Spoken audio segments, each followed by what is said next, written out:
Hello investors, कैसे हो आप सब तो बढ़िया ही हो गए। आज के टाइम पे दो चीज़ सबसे ज़्यादा इंक्रीज़ हो रहा है। एक तो है आपका पोर्टफोलियो तो वैसे अजम्पशन है कि हो सकता है कि बढ़ता हो, लेकिन जिसका हमें कंफर्मेशन है वो है गोल्ड का भाव। तो गोल्ड का भाव आज के टाइम पे देखा जाए तो अराउंड 1 kg के हिसाब से 1 करोड़ टच करके आ चुका है ऑलमोस्ट। ओके, अप्रॉक्स 1 करोड़ तक टच करके आ गया है। तो काफ़ी टाइम से हम एक ऐसे ही आईपीओ का इंतज़ार कर रहे थे जो गोल्ड इंडस्ट्री में अवेलेबल हो, जो गोल्ड में मैन्युफैक्चरिंग करता हो। तो हमें उसका एक आईपीओ देखने के लिए मिलने के लिए अभी आया है, जिसका नाम है शांति गोल्ड इंटरनेशनल। ओके, तो ये कंपनी करती क्या है हम सबसे पहले वो देख लेते हैं। कंपनी के बारे में अगर देखा जाए तो ये कंपनी मैन्युफैक्चरिंग करती है गोल्ड के प्रोडक्ट्स। जैसे कि मैं आपको बता सकता हूँ, फॉर एग्जांपल अगर कोई भी एक ज्वेलरी की बड़ी बड़ी ब्रांड्स होती है, उनको चाहिए कि एक नया गोल्ड का डिज़ाइन है या कैसा भी है, उसमें ज्वेलरीज के में अंदर काफ़ी चीज़ आती है, जैसे कि रिंग हो गया, बैंगल्स हो गए, नेकलेसेस हो गए, ये सारी चीज़ें जो होती है, ये सब अगर उनको बना के किसी से चाहिए तो ये ऐसी कंपनी को अपॉइंट कर दी शांति गोल्ड इंटरनेशनल, जो इनको मैन्युफैक्चर करके दे सकती है किसी भी क्वांटिटी, मतलब अच्छी क्वांटिटी है, 100-200 पीस के ऊपर है कोई भी डिज़ाइन में, तो ये बना के दे सकती है। तो हाँ, ये एक मैन्युफैक्चरिंग कंपनी है जो काफ़ी टाइम से गोल्ड में मैन्युफैक्चरिंग कर रही है।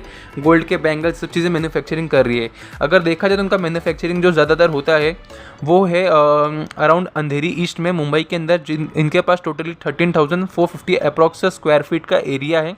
यहाँ पे ये मैन्युफैक्चरिंग करते हैं। ओके, और अगर देखा जाए तो इनका मेंटेन जो रिलेशनशिप है, मतलब अपना बिजनेस रिलेशनशिप हो गया, जो मेंटेन है वो है ललिता ज्वेलरीज करके है इनके पास, फिर अलुकास इंटरप्राइजेस करके है, और काफ़ी ज़्यादा और भी कंपनीज के साथ ये बिजनेस मेंटेन करके रखे हैं। ओके, और नेक्स्ट अगर देखा जाए तो ये कंपनी इनकॉर्पोरेटेड है 2003 में, मतलब 2003 में कंपनी स्टार्ट हुई थी ऑलमोस्ट देखा जाए तो।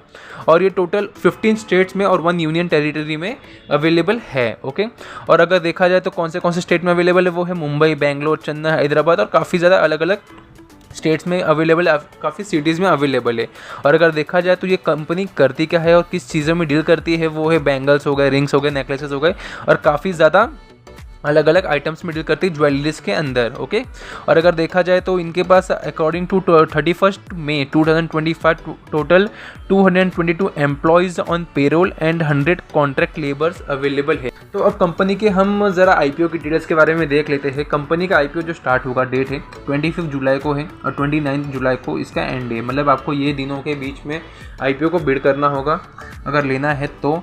इनका फेस वैल्यू पर शेयर 10 रुपीज़ पर शेयर है। इशू प्राइस बैंड जो है 189 to 199 है, इसको आप 199 ही समझ के चलिए। लॉट साइज जो है 75 शेयर का 1 लॉट होगा, मतलब एक लॉट के अंदर आपको 75 शेयर मिलेंगे। और sale type fresh capital. Okay, fresh capital it means की कंपनी के पास ही पूरा पैसा जाने वाला है। ये मुझे काफ़ी अच्छी कंपनी लगती है जिनका सेल टाइप फ्रेश कैपिटल होता है। ओके, और अगर इनका इशू साइज़ देखा जाए तो 360 करोड़ के आसपास है, और लिस्टिंग BSE NSE में होने वाला है। ओके, और अगर देखा जाए तो ये कंपनी, अगर आप 29 तक इसका IPO के लिए बिड करते हो तो आपको 30 को पता चला कि आपको अलॉटमेंट मिला है या नहीं मिला। अगर 30 को अलॉटमेंट मिल गया है तो 31 को आपको आपके डीमैट में क्रेडिट मिल जाएगी इसके शेयर्स के, और अगर नहीं मिला है आपको अलॉटमेंट तो 31 तक आपको रिफंड मिल जाएगा। ये डेट आगे पीछे भी हो सकता है। ओके, और अगर देखा जाए तो कट ऑफ UPI मैंडेट, मतलब आपको कब तक मैक्सिमम आप UPI मैंडेट कर सकते हो, वो है 29 को ही शाम को 5 बजे के पहले। आपको शाम को 5 बजे मतलब 4 बजे के पहले करोगे तो बेटर रहता है, क्योंकि लास्ट टाइम पे सर्वर क्रैश होने का ऑप्शन चांसेस होता है। ओके, अब नेक्स्ट हम देखते हैं कि कंपनी के बारे में जो पीयर्स कंपैरिजन्स होते हैं कंपनी के प्रमोटर्स का, वो हम देख लेते हैं। कंपनी के प्रमोटर्स देखा जाए तो 99% शेयर्स इनके प्रमोटर्स के पास ही है, मतलब प्रमोटर्स जो है इनके पास 99 मतलब ऑलमोस्ट 100% ही आप लेके चल सकते हो। और इशू के बाद, मतलब IPO के इशू के बाद इनके पास ऑलमोस्ट 75% के आसपास हो सकता है, क्योंकि सेबी का एक नया रूल्स आया है कि आपके पास अगर आप प्रमोटर हो किसी कंपनी के तो आपके पास मैक्सिमम 75% शेयर्स होने चाहिए, उससे ज़्यादा नहीं होने चाहिए। तो इन्होंने आज कर दिया है 75%। और अगर कंपनी के देखा जाए EPS, PE और काफ़ी चीज़ें, तो इधर देखने के लिए हमें मिल रहा है कि ROC ही काफ़ी ठीक है, 25.7% ठीक है। डेप्ट इक्विटी एवरेज है 1.6, रिटर्न ऑन नेटवर्थ 44% भी एक बार के लिए ठीक है। पैट मार्जिन 5% एवरेज है, और EBITDA देखा जाए तो 8.83, और price to book value 7.0। Okay, और अगर कंपनी की EPS PE रेशियो देखा जाए तो इनके जो मेजर कॉम्पिटिटर्स मतलब इनके जो पेयर्स हैं, जिनका नाम है RBZ ज्वेलरी लिमिटेड, फिर उत्सव, CZ गोल्ड ज्वेलरी, ये सब मैंने पहले ही देखा था। इस पे मैंने स्टडी किया था इनके सब पे, तो वैल्यूएशंस के बारे में मुझे पता चले। तो मैंने ये देखा कि कंपनी के जो ये है पीई और ईपीएस देखा जाए तो इनका ना ज़्यादा ही उनसे ज़्यादा है ना उससे ही कम है। लेकिन अगर कंपनी के हम ये देखा जाए RONW ROC तो वो उनसे ज़्यादा है, मतलब इनके पेयर से ज़्यादा है। बट अगर पीई और ईपीएस देखा जाए तो उनसे ज़्यादा भी नहीं ना उनसे कम है। मतलब देखा जाए तो ऑन एन एवरेज सेकंड या थर्ड रैंक पे आते हैं अगर कंपैरिजन किया जाए तो। अगर वैल्यूएशन की बात किया जाए तो वैल्यूएशन के हिसाब से इन्होंने ज़्यादा ही अच्छा भाव नहीं रखा है ना ज़्यादा बुरा रखा है, एवरेज ही रखा जितना एक अच्छा होता है। तो अगर वैल्यूएशन देखा तो वैल्यूएशन परफेक्ट है इनका, ओके, वैल्यूएशन के हिसाब से ठीक लग रहा है मुझे, ओके। अब नेक्स्ट हम देखते हैं इनके लॉट्स एंड रिजर्वेशंस। अगर आप रिटेल में जाना चाहते हो तो आपको 1 लॉट के हिसाब से 75 शेयर्स लेने होंगे जिसका अमाउंट होगा 14,925। और अगर मैक्सिमम आप जानना चाहते हो रिटेल में तो 13 लॉट्स। अगर HNI में आप जाओगे स्मॉल HNI में तो आपको मिनिमम 14 लॉट्स लेना पड़ेगा और मैक्सिमम 67 लॉट्स के लिए आप जा सकते हो। और बिग HNI में 68 लॉट के हिसाब से आप जा सकते हो, ओके। और अगर देखा जाए तो इनके रिजर्वेशंस तो इंस्टीट्यूशन इन्वेस्टर्स को, क्वालिफाइड इंस्टीट्यूशन इन्वेस्टर्स को 50% दे रहे हैं, रिटेलर्स के लिए 35% और HNIs के लिए 15% है, ओके। अब नेक्स्ट हम देखते हैं कंपनी के ऑब्जेक्ट ऑफ इशू क्या, मतलब कंपनी कहाँ पे पैसा ये यूज़ करने वाली है। अगर देखा जाए तो कंपनी क्या करने वाली है, funding of capital expenditure requirement towards setting up proposed Jaipur facility, okay. मतलब अपने कंपनी में ही कहीं इन्वेस्ट करने वाली है, कोई लोकेशन पे लग रहा है अपना कोई न्यू फॉर्म ओपन करने वाली है, फंडिंग रिक्वायरमेंट को कंपनी में है, वहाँ पे 200 करोड़ रुपीज़ यूज़ करने वाली है। मतलब मैक्सिमम अमाउंट देखा जाए तो ये अपने कंपनी में ही यूज़ कर रही है। और अगर देखा जाए तो थर्ड इन्होंने मेंशन किया है प्री पेमेंट में, मतलब अपने बोरोविंग्स को भी 17 करोड़ रुपीज़ यूज़ करने वाले, बाकी अमाउंट अपने जनरल कॉर्पोरेट पर्पज़ में यूज़ करने वाली है। अगर देखा जाए तो कंपनी अगर अपने बोरोविंग्स को थोड़ा कम करे तो बेटर हो सकता है। और बोरोविंग्स पे आगे हम देखते हैं कि कितनी बोरोविंग्स है, लेकिन बोरोविंग्स अगर रहे और उसको कम कर दे तो कंपनी काफ़ी अच्छे से फोकस कर सकती है लॉन्ग टर्म पे, और मैक्सिमम अमाउंट तो अपने कंपनी में ही यूज़ करने वाली। तो हम देखते हैं इनके फाइनेंशियल सबसे इंपॉर्टेंट जो होता है। एसेट्स के बारे में अगर देखा जाए तो एसेट्स 2023 में 256 करोड़, 24 में 325 करोड़ और 25 में 419 करोड़ है इनकी।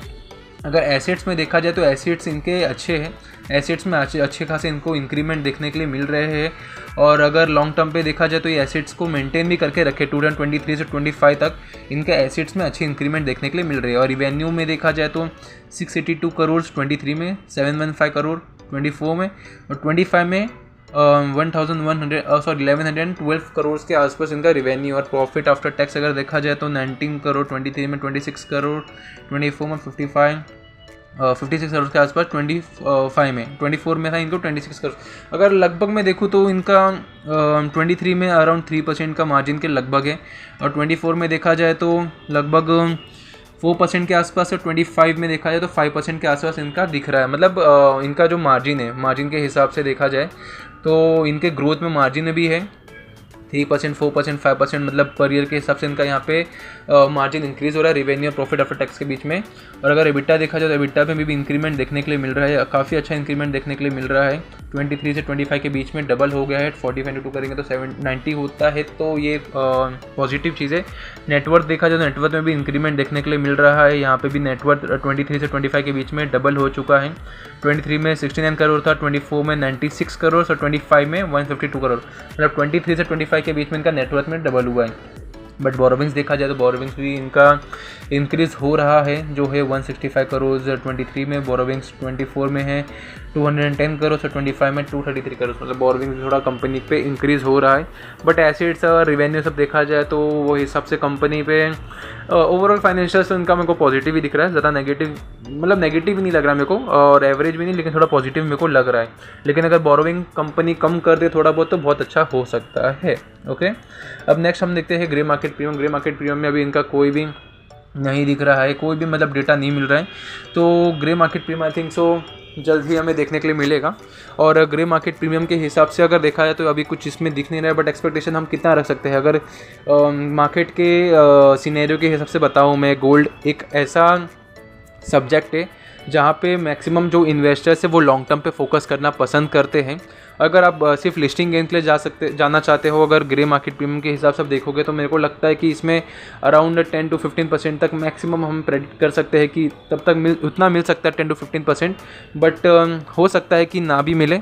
तो अगर आप इसमें लेना चाहते हो, इन्वेस्टमेंट करना चाहते हो, ज़रूर एक बार ग्रे मार्केट प्रीमियम भी देख लीजिए और खुद के हिसाब से एनालिसिस भी कर लीजिए, क्योंकि ये वीडियो सिर्फ एजुकेशनल पर्पज़ के लिए है। मैं कोई सेबी रजिस्टर्ड पर्सन नहीं हूँ, मैं बस एक अपना रिव्यू बता रहा हूँ जो मुझे लग रहा है। ओके, अगर कंक्लूजन देखा जाए तो कंपनी के पॉजिटिव एंड नेगेटिव में पॉजिटिव तो स्ट्रॉन्ग फाइनेंशियल ग्रोथ जो हमने डिस्कस कर चुके हैं, clear use of IPO proceed, मतलब अपना आईपीओ का जो मनी है वो काफ़ी अच्छी जगह पे ये इन्वेस्ट करने वाले हैं, काफ़ी ज़्यादा अपनी कंपनी को एक्सपांड करने में यूज़ करने वाले हैं।